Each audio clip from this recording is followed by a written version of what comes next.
जय हिंद भारतवासियों। बात करेंगे आज की ताजा खबरों की। भारत चीन से अपेक्षा करता है कि वह सीमावर्ती क्षेत्रों से पीछे हटेगा और तनाव खत्म कर अमन चैन पूरी तरह बहाल करेगा। भारत ने जोर देकर कहा, पाकिस्तान कुलभूषण जाधव को बैरोकटोक और तत्काल राजनयिक पहुंच उपलब्ध कराए। वंदे भारत अभियान के तहत करीब 10 लाख प्रवासी स्वदेश लाए गए। राष्ट्रीय फिल्म विकास निगम के देशभक्ति संबंधी फिल्म समारोह का आज से ऑनलाइन आयोजन। भारत ने बैरूत में हुए भीषण विस्फोट से हुए नुकसान का अनुमान लगाने को कहा। जल्द खराब होने वाली वस्तुओं की निर्बाध आपूर्ति के लिए देश की पहली किसान स्पेशल पार्सल ट्रेन आज से चलेगी। नई शिक्षा नीति पर कॉन्क्लेव को संबोधित करेंगे पीएम मोदी। आइए देखते हैं सभी खबरें विस्तार से। भारत ने कहा है कि चीन से उम्मीद करता है कि वह सीमावर्ती क्षेत्रों में आमने सामने डटी सेनाओं को पीछे हटाने और तनाव कम करने तथा अमन चैन पूरी तरह बहाल करने के लिए ईमानदारी से कार्य करेगा। विदेश मंत्रालय के प्रवक्ता अनुराग श्रीवास्तव ने आज शाम संवाददाताओं को बताया कि भारत इस उद्देश्य को प्राप्त करने के लिए प्रतिबद्ध है। भारत और चीन के विशेष प्रतिनिधियों ने 5 जुलाई को फोन पर बात की थी। इस दौरान दोनों पक्षों ने भारत चीन सीमा क्षेत्रों की स्थिति पर चर्चा की थी। दोनों विशेष प्रतिनिधि सहमत हुए थे कि वास्तविक नियंत्रण रेखा पर आमने सामने खड़ी सेनाओं के बीच उलझाव जल्द से जल्द खत्म किया जाए और आपसी समझौते तथा संधियों के तहत सीमा क्षेत्रों में अमन चैन बहाल हो। बातचीत में द्विपक्षीय संबंधों के सुगम समग्र विकास के लिए शांति और सौहार्द को पूरा कर बहाल करने की भी आवश्यक बताया गया था। भारत ने कहा कि उसे कुलभूषण जाधव मामले में पाकिस्तान से कोई संदेश नहीं मिल रहा है। इस प्रश्न के उत्तर में विदेश मंत्रालय के प्रवक्ता अनुराग श्रीवास्तव ने कहा कि पाकिस्तान को चाहिए कि वह जाधव को निर्बाध और बैरोकटोक राजनयिक पहुंच उपलब्ध कराए। उन्होंने यह भी कहा कि पाकिस्तान को उन मूलभूत मुद्दों को सुलझाना चाहिए जो अंतर्राष्ट्रीय न्यायालय के फैसले में पूरी तरीके से लागू करता है और संबंधित है। ये सभी मुद्दे भारत को सभी प्रासंगिक कागजात उपलब्ध कराने तथा जाधव तक बिना किसी बाधा और किसी शर्त के राजनयिक पहुंच उपलब्ध कराने से संबंधित हैं। पाकिस्तान के नए नक्शे के बारे में प्रवक्ता ने कहा कि इस तरह से आधारहीन दावों से पता चलता है कि पाकिस्तान सीमा पर आतंकवाद के जरिए और अधिक क्षेत्रों पर कब्जा करना चाहता है। पाकिस्तान के नए नक्शे में जम्मू कश्मीर, लद्दाख और पश्चिमी गुजरात के कुछ हिस्से शामिल किए गए हैं।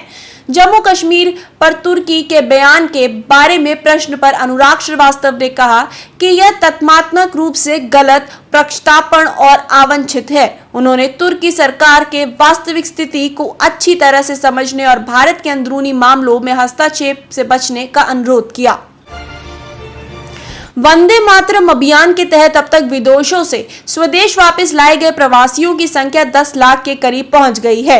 दुनिया में विदेशों में फंसे भारतीय नागरिकों को उनके घर तक पहुंचाने का यह सबसे बड़ा अभियान है जो अभी भी जारी है। मीडिया को जानकारी देते हुए विदेश मंत्रालय के प्रवक्ता ने बताया कि अब तक करीब 9.5 लाख प्रवासी भारतीय स्वदेश वापस लौटे हैं। उन्होंने कहा कि वंदे भारत मिशन का 5वां चरण जारी है। यह चरण 1 अगस्त को शुरू हुआ है और विदेशों से मिले अनुरोधों को ध्यान में रखते हुए करीब 60 और उड़ानों की व्यवस्था की जा रही है। राष्ट्रीय फिल्म विकास निगम स्वतंत्रता दिवस समारोह में सिलसिले में 21 अगस्त तक देशभक्ति पर आधारित फिल्म समारोह का ऑनलाइन आयोजन किया जाएगा। इस समारोह में भारतीय इतिहास की ऐसी घटनाएं हैं जो फिल्में हैं दिखाई जाएंगी जो स्वतंत्रता सेनानियों के शौर्य की गाथाओं पर आधारित होंगी। इस समारोह का उद्देश्य स्वतंत्रता दिवस समारोह के दौरान देशवासियों में देशभक्ति की भावना को जागृत करना है।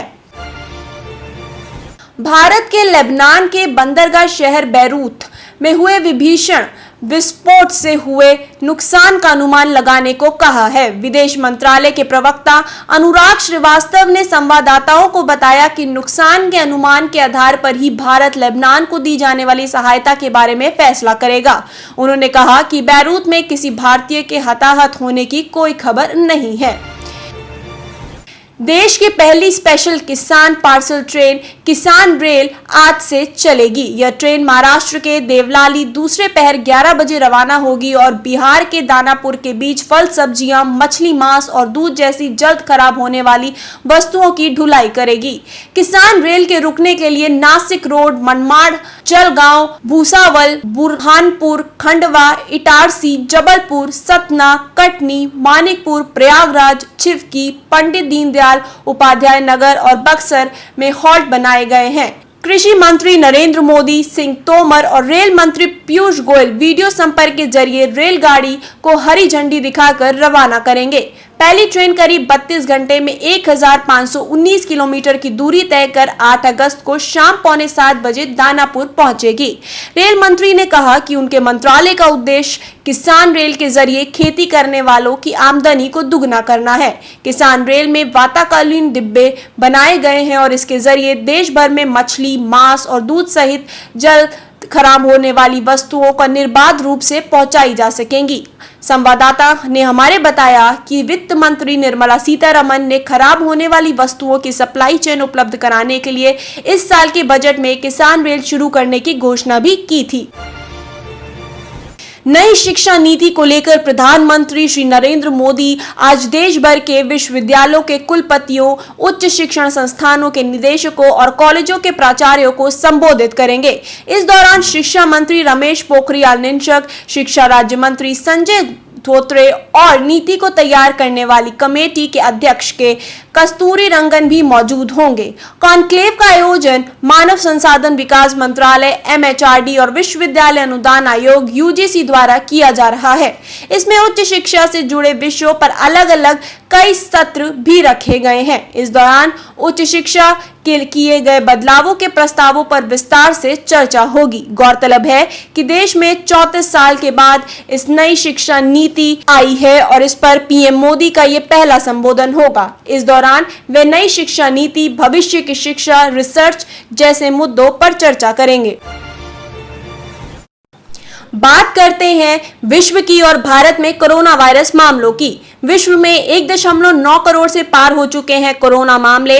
मृत्यु 7 लाख से पार हो चुकी है और ठीक होने वालों की संख्या 1.2 करोड़ से पार हो चुकी है। बात करें भारत की तो भारत में ये संख्या 20 लाख से पार हो चुकी है जो कोविड संक्रमित हैं। वहीं मृत्यु 41,000 से ज्यादा और ठीक होने वालों की संख्या 13 लाख से ज्यादा पहुंच गई है। आज की खबरों में इतना ही, फिर मिलेंगे, तब तक बने रहें DI न्यूज के साथ। जय हिंद।